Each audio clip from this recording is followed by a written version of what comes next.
नमस्कार दोस्तों, स्वागत है आपका एक बार फिर से हमारे YouTube चैनल पर।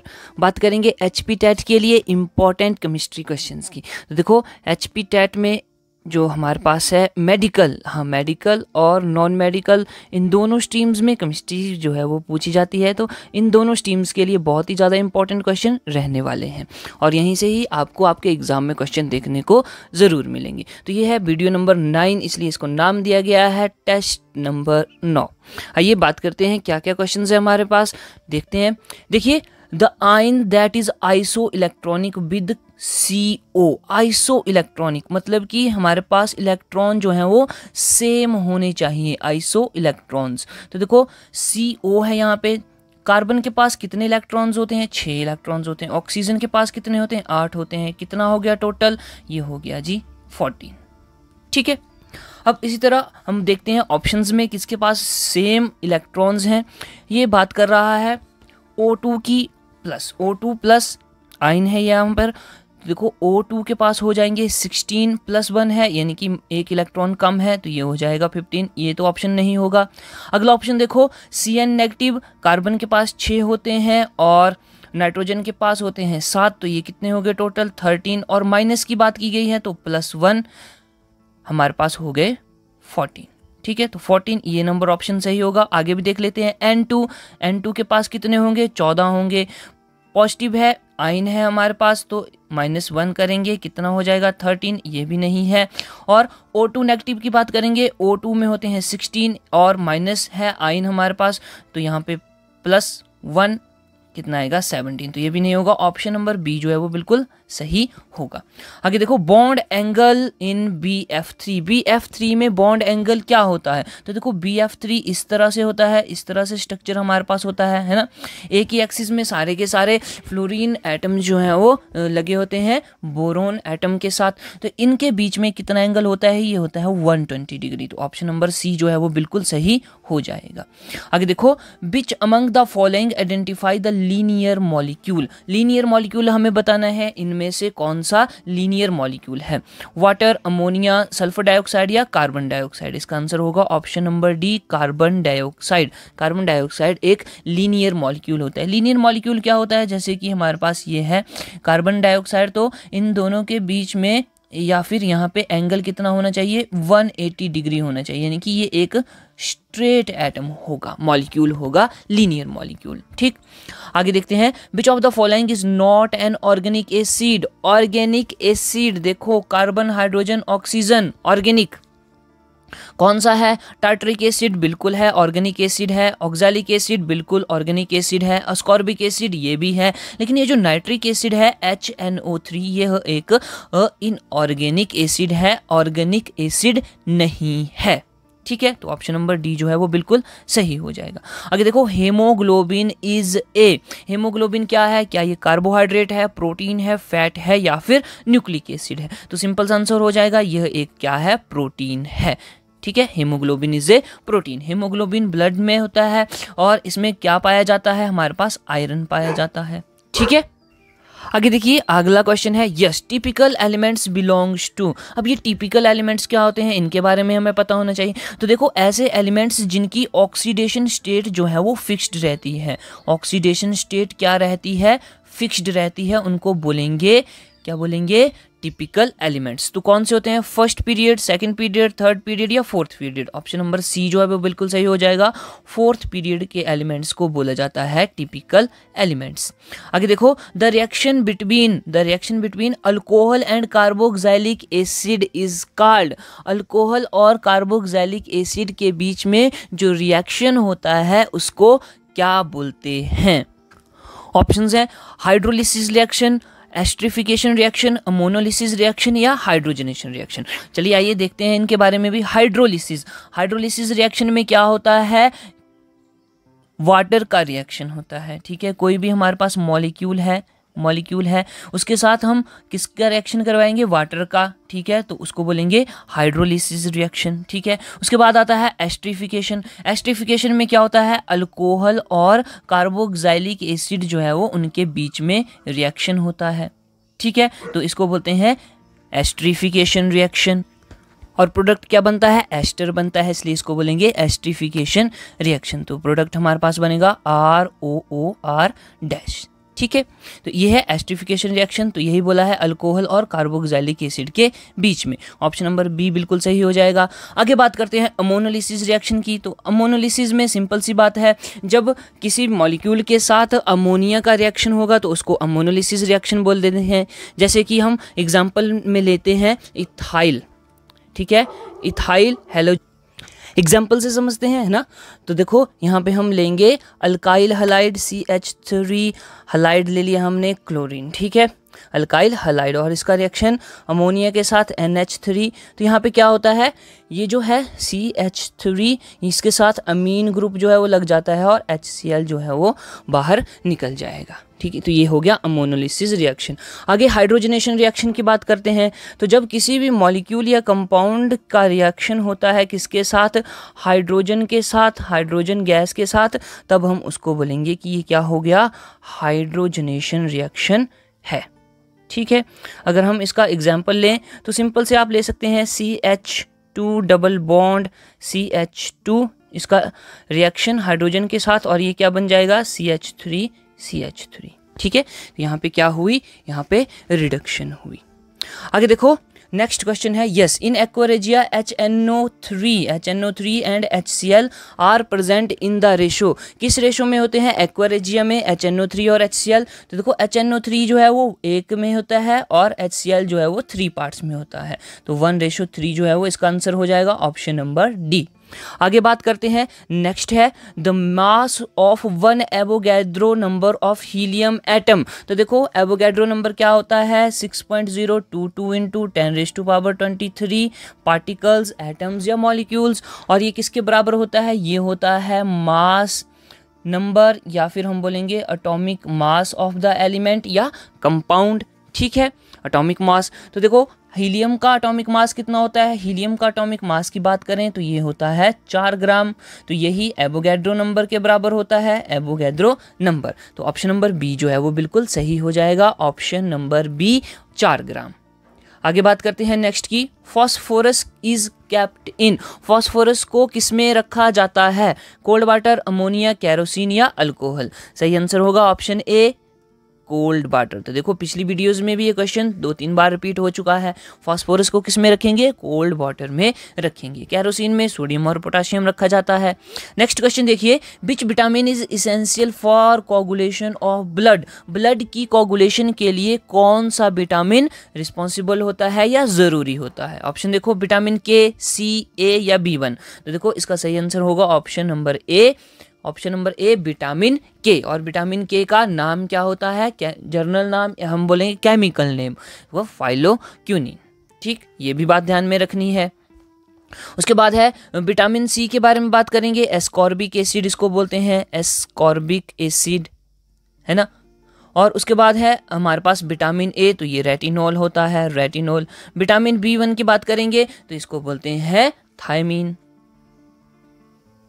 Vitamin B equal to thiamine. ठीक है, आगे देखो नेक्स्ट है the process employed for concentration of sulphide ore. Sulphide ore की कंसंट्रेशन के लिए कौन सी प्रोसेस यूज की जाती है। ऑप्शंस है froth flotation process, roasting, electrophoresis या फिर कैल्सिनेशन। तो यहाँ पे सिंपल सा हमने पिछली वीडियोस में भी देखा है, option number A froth flotation process concentration of sulphide ore के लिए यूज की जाती है। बाकी की टर्म को देखते हैं। तो देखो रोस्टिंग, रोस्टिंग क्या होती है, रोस्टिंग में क्या किया जाता है, हीट किया जाता है, हीटिंग ऑफ ओर। ठीक है, ओर की हीटिंग की जाती है। कितनी हीटिंग करनी है या कितना टेम्परेचर हमने रखना है, तो टेम्परेचर होगा less than melting point of ore, less than melting point of जो भी हमारे पास एलिमेंट है उस ओर में, या हम जिसको हम जो हमने निकालना है उसके मेल्टिंग पॉइंट से कम होना चाहिए, लेस देन मेल्टिंग पॉइंट। ठीक है, और किसकी प्रेजेंस में यह प्रोसेस जो होती है roasting, heating of ore in the presence of oxygen, in the presence of oxygen. ठीक है, ये होती है रोस्टिंग। और कैल्सिनेशन की बात करें तो ये भी सेम प्रोसेस होती है, इसमें भी हीट करते हैं किसको, heating of ore in the absence of oxygen. इसमें क्या होता है, ऑक्सीजन जो है वो अब्सेंस रहती है, ठीक है, ऑक्सीजन अब्सेंस रहती है, इन द अब्सेंस ऑफ ऑक्सीजन। और अगर हम इलेक्ट्रोलिसिस की बात करेंगे तो यहाँ पे करंट का यूज होता है, ठीक। आगे बढ़ते हैं, नेक्स्ट है permanent hardness of water due to presence of, यहां तक ठीक है। परमानेंट हार्डनेस ऑफ वाटर किस कारण होती है, ऑप्शन देखो, chloride and sulphides of calcium and magnesium, chloride and sulphides of calcium and potassium, bicarbonates of calcium and potassium, bicarbonates of calcium and magnesium. तो देखो यहाँ पे ऑप्शन नंबर ए जो सही होगा, लेकिन यहाँ पे थोड़ा सा करेक्ट कर लेंगे, sulphates, chlorides and sulphates of calcium and magnesium. Option number B जो ए जो है वो बिल्कुल सही हो जाएगा, ठीक। आगे बात करते हैं नेक्स्ट क्वेश्चन की। 3 elements B, boron, silicon and germanium are, बोला कि ये जो 3 एलिमेंट्स हैं वो क्या हैं, क्या ये मेटल्स हैं, नॉन मेटल्स हैं, मेटलॉइड्स हैं, या फिर तीनों के तीनों हैं। तो इसका सही आंसर क्या होगा, ये मेटलॉइड्स हैं, ऑप्शन नंबर सी जो है वो बिल्कुल सही हो जाएगा, मेटलॉइड्स। आगे बात करते हैं next, a catalyst is, catalyst के बारे में क्वेश्चन है, बोलता है कि कंज्यूम्ड इन रिएक्शन, रिएक्शन में कंज्यूम हो जाता है, प्रोड्यूस्ड इन रिएक्शन, रिएक्शन के दौरान प्रोड्यूस होता है, not affected in reaction, reaction के दौरान कोई इफेक्ट नहीं होता है, या फिर अंडरगो केमिकल चेंज, या फिर ये केमिकल चेंज में पार्टिसिपेट करता है, चेंज हो जाता है।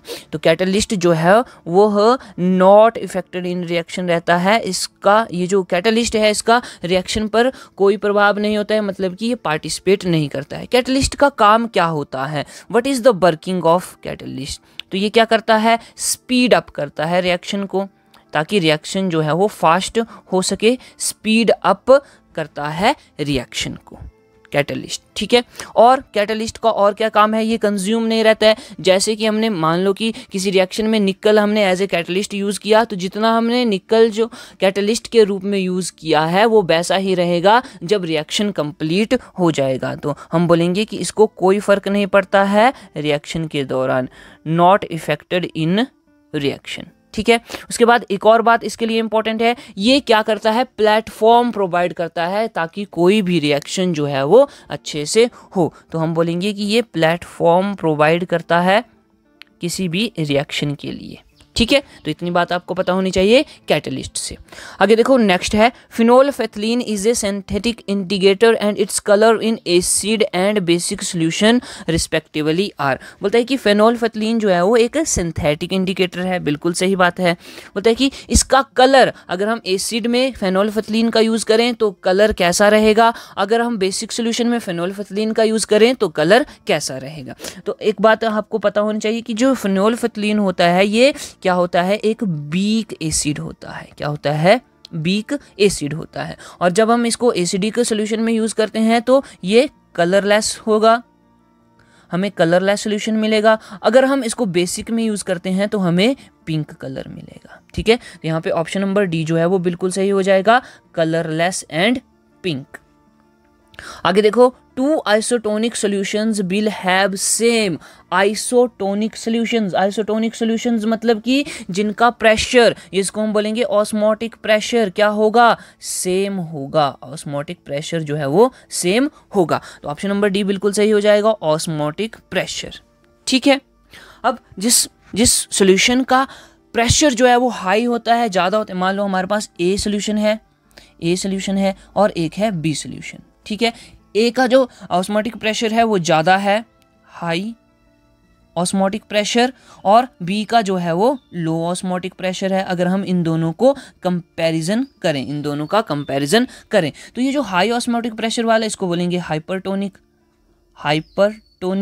और जिसका लो ऑस्मोटिक प्रेशर है उसको बोलेंगे हाइपोटोनिक सॉल्यूशन, ठीक है। इतनी बात भी आपको पता होनी चाहिए।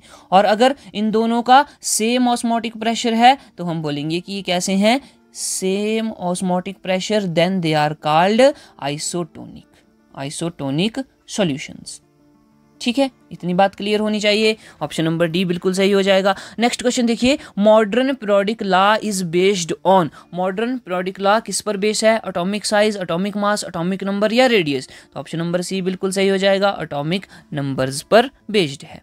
आगे देखो, sea water can be converted into fresh water. तो देखो ये क्वेश्चन बहुत इंपॉर्टेंट है। सी वाटर जो है वो कन्वर्ट हो जाता है फ्रेश वाटर में, किस वजह से? कौन सी प्रोसेस यूज करते हैं? ऑस्मोसिस, सेडिमेंटेशन, डिफ्यूजन या रिवर्स ऑस्मोसिस? तो ऑप्शन नंबर डी जो है वो बिल्कुल सही हो जाएगा, रिवर्स ऑस्मोसिस, रिवर्स ऑस्मोसिस। आगे देखो, which element among alkali metal is most reactive, most reactive के बारे में बात कर रहा है और अल्कली मेटल्स में। तो देखो जैसे भी हम अगर टॉप टू बॉटम मूव करते हैं, ठीक है, तो क्या होता है पीरियोडिक टेबल में? तो जो हमारा रिएक्टिविटी है, रिएक्टिविटी जो है वो इंक्रीज होती है, रिएक्टिविटी इंक्रीजेस। तो देखो पहले क्या होता है,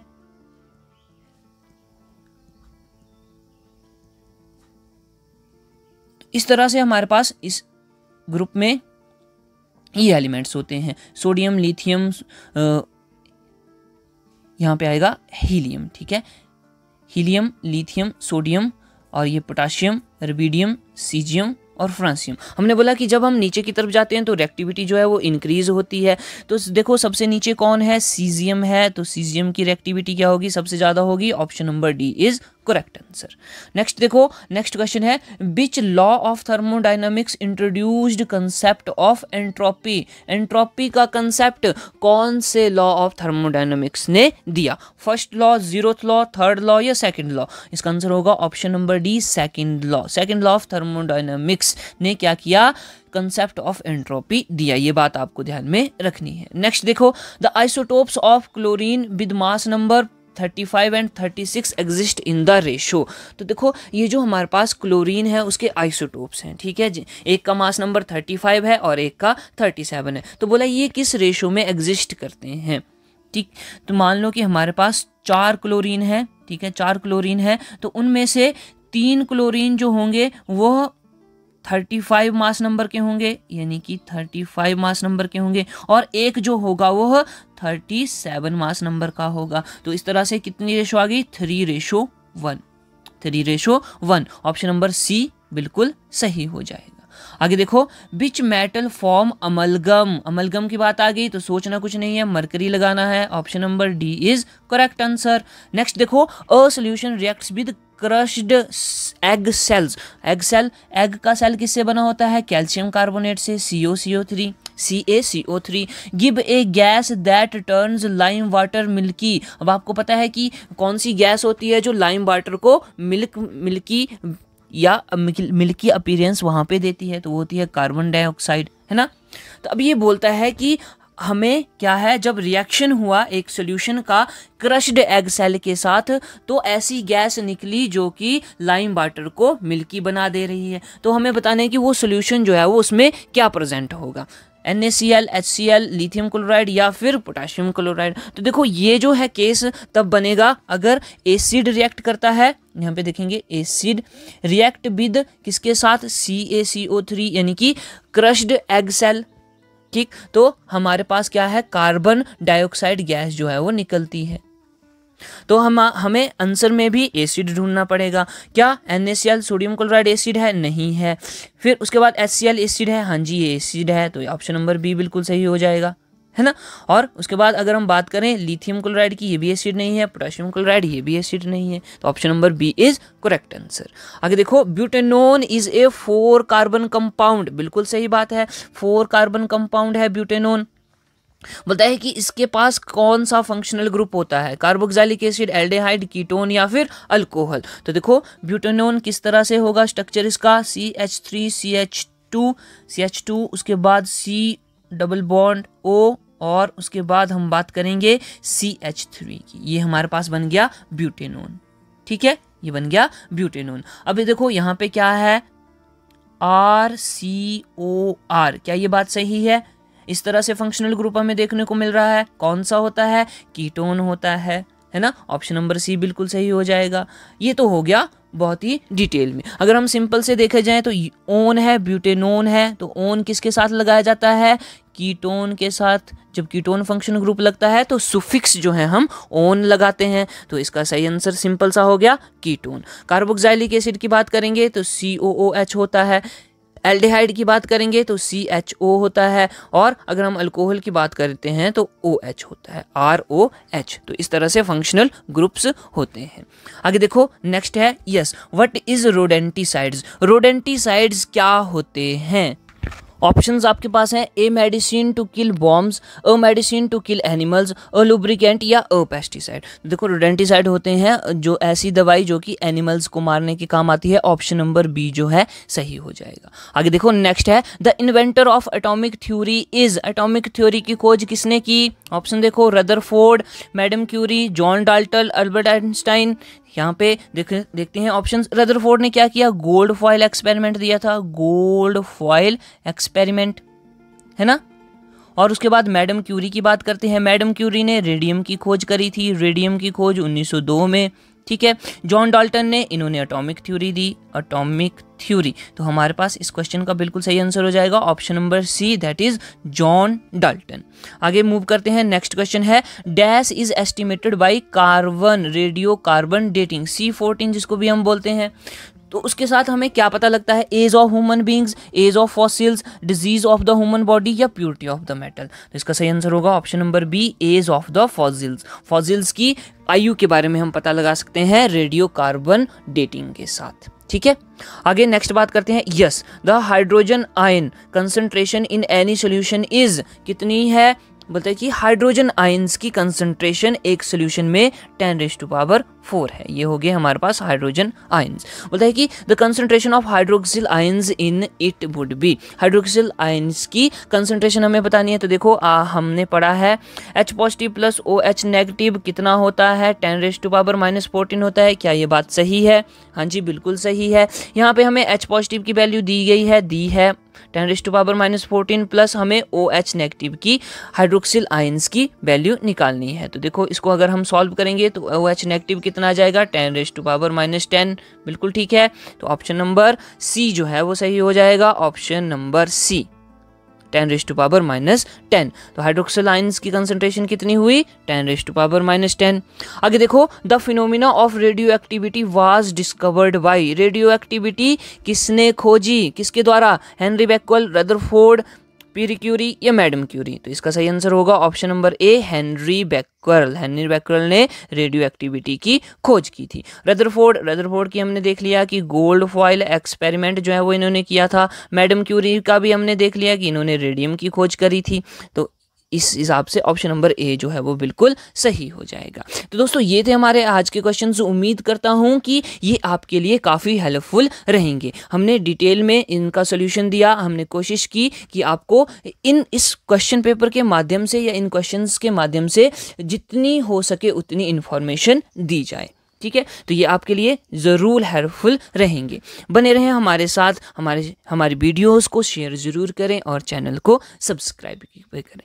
मिलते हैं नेक्स्ट वीडियो में। जय हिंद, जय भारत।